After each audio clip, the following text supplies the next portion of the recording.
It does look like state governments are taking action into their hands in terms of securing their state, and regions across the country are also taking up these. We've seen a Amotekun initiative in the Southwest region.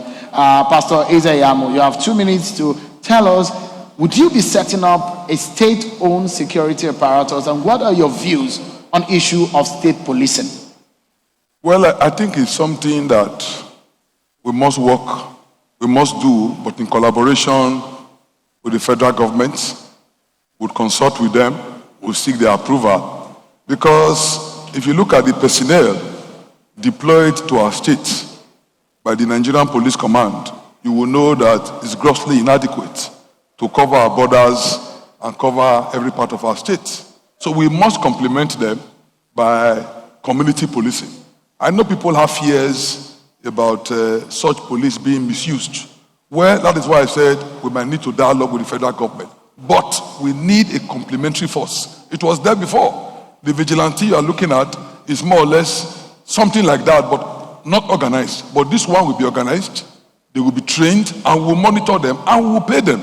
It does not make sense, our youths working at night to safeguard our state, and we just leave them like that. So for the first time, we are going to work out stipends that we will give to them on a monthly basis. I believe that the state police concept is not bad, but there are gray areas that we must tackle with the federal government. And by the time that one is done and approval is given, yes, Edo State will do it. But for the time being, we are going to invest in community policing.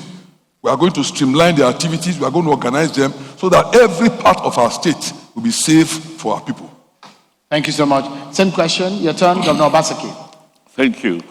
I believe that state police is required, and that the logic of our federation, the logic of our presidential system, means that policing or security, just like most other services, have to be, cannot be exclusive to the center alone. You have to have policing at every tier of government, at federal, state, and local. That is what happens in most federations. What we need to do is to address the fears and concerns of misuse by the different tiers. But that we should not have, it's no longer an issue for debate. We currently have local policing in some form.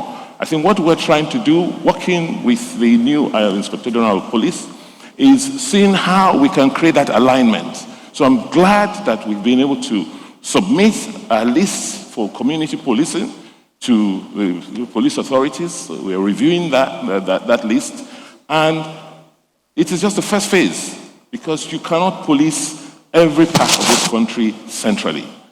It also makes sense that even the localities police themselves. That's how they have come up with the concept of vigilantes. What we need to do is formalize them, streamline them, and then make sure that areas of conflicts are reduced. As a state, we currently are doing that.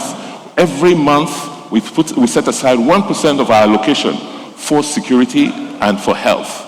1% for security and 1% for health. And that amount is to support efforts at local policing. We have the POWOV, as I said, and we also have what we call Wabai-Zigan. We've invested in the Wabai-Zigan scheme, where we've pulled together the various federal agencies into one scheme for effective policing of our communities.